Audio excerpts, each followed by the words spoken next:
नाम की एक लड़की थी जिसे बचपन से ही जानवरों से बड़ा प्यार था। बचपन से ही प्रिया के कमरे में एक मकड़ी रहा करती थी जो अब उसकी पालतू हो गई थी। मेरी प्यारी मकड़ी, मुझे तुम बहुत ज्यादा पसंद हो। सिर्फ तुम ही तो एक हो जो बचपन से मेरे साथ हो। मेरे स्कूल में भी कभी कोई मेरा इतना अच्छा दोस्त नहीं बन पाया।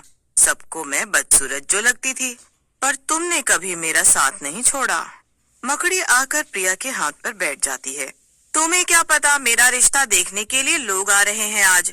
शायद अब मुझे जाना पड़ेगा इस घर से, पर चिंता मत करो, मैं तुम्हें भी साथ लेकर चलूंगी मेरी प्यारी मकड़ी।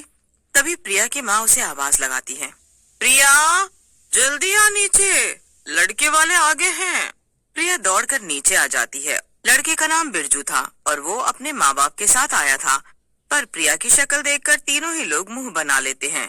बिरजू की माँ प्रिया की माँ से कहती है, वैसे तो आप लोगों ने अपनी बेटी की शक्ल तो देखी ही है, और एक बार मेरे बेटे को देखिए, कितना गोरा चिट्टा है। मुझे नहीं लगता कि इन दोनों की जोड़ी अच्छी जमेगी। ये सुनकर प्रिया को बहुत ज्यादा दुख हो जाता है।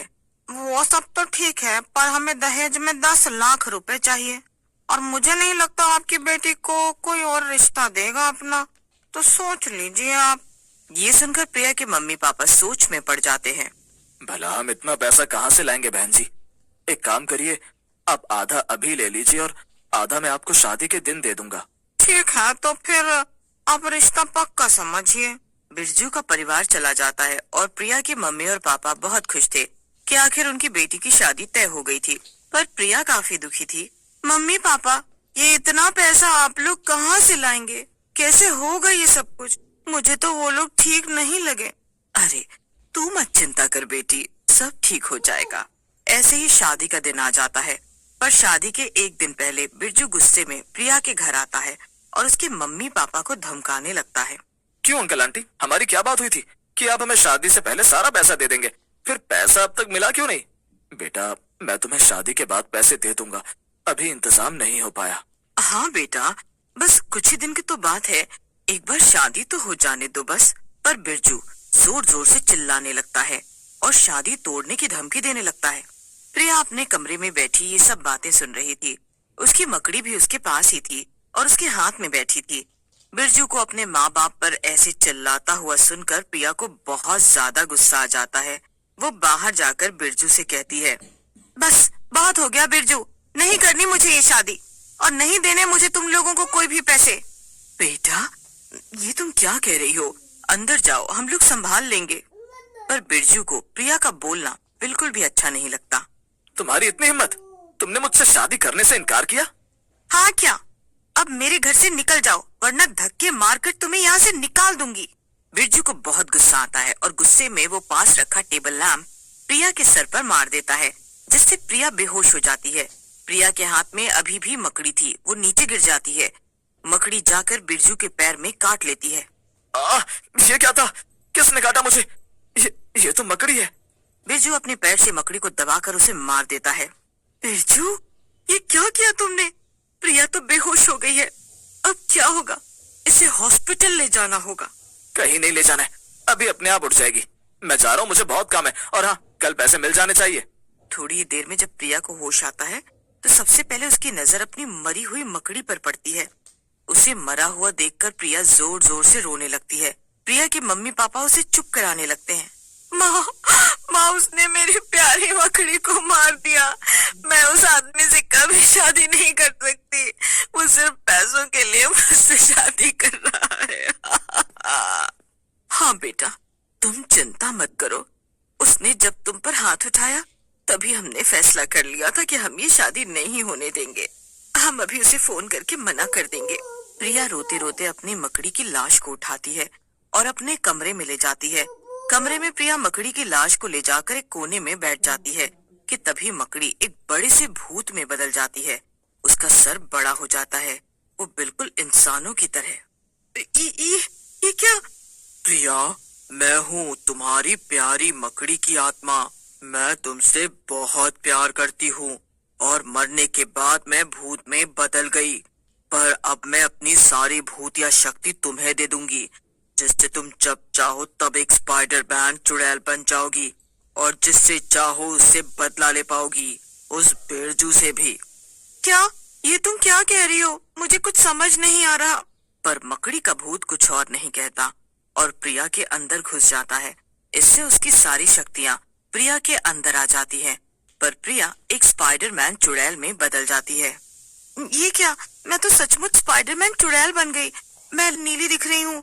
और ये क्या? प्रिया अपना हाथ हवा में घुमाती है और उसके हाथ से मकड़ी का जाल निकलता है। वाह, ये तो कमाल है मेरी प्यारी मकड़ी। मैं सब कुछ समझ गई।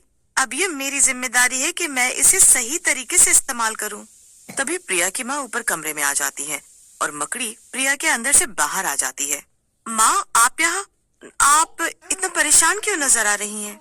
बेटा, मैंने बिरजू के घर पर फोन करके मना कर दिया शादी के लिए, पर अब वो लोग शादी तोड़ने को तैयार नहीं है। हमने उन्हें पुलिस की धमकी भी दी, पर उनके रिश्तेदार पुलिस में हैं और उन्हें किसी का डर नहीं है। मुझे और तुम्हारे पापा को अब समझ नहीं आ रहा कि हम क्या करें। बिरजू शाम को पैसे लेने फिर से आएगा। माँ, आप चिंता मत करो, अब सब ठीक हो जाएगा और मैं ये शादी तो नहीं करूंगी, बिल्कुल भी नहीं करूंगी। प्रिया माँ से आराम करने को कहती है। शाम को प्रिया अपने मम्मी पापा को बाहर खाने पर भेज देती है ताकि जब बिरजू पैसे लेने आए तब प्रिया स्पाइडरमैन चुड़ैल बनकर उसे सबक सिखा पाए। बिरजू घर आते ही अंदर घुस जाता है और तेज तेज से चिल्लाकर पैसे मांगने लगता है। तभी प्रिया, जिसके अंदर मकड़ी की आत्मा थी, उसके सामने आ जाती है। ओ प्रिया जी, कैसी हैं आप? लगता है आप बड़ी मजबूत हैं। तभी इतना तेज लैंप लगने के बाद भी आप एकदम बढ़िया हैं। क्यों बिरजू, तुझे दिन में समझ नहीं आया था क्या? मैं तेरे जैसे बदतमीज, लालची और बेवकूफ आदमी से कभी शादी नहीं करूंगी और ना ही तुझे एक पैसा मिलेगा। पर इससे पहले कि बिरजू कुछ करता, प्रिया स्पाइडरमैन चुड़ैल में बदल जाती है और बिरजू पर अपने जाल से हमला कर देती है। ये क्या है? ये मैं इस जाल में कैसे फंस गया? कोई बचाओ! ये लड़की नहीं है, ये तो कोई स्पाइडरमैन चुड़ैल है।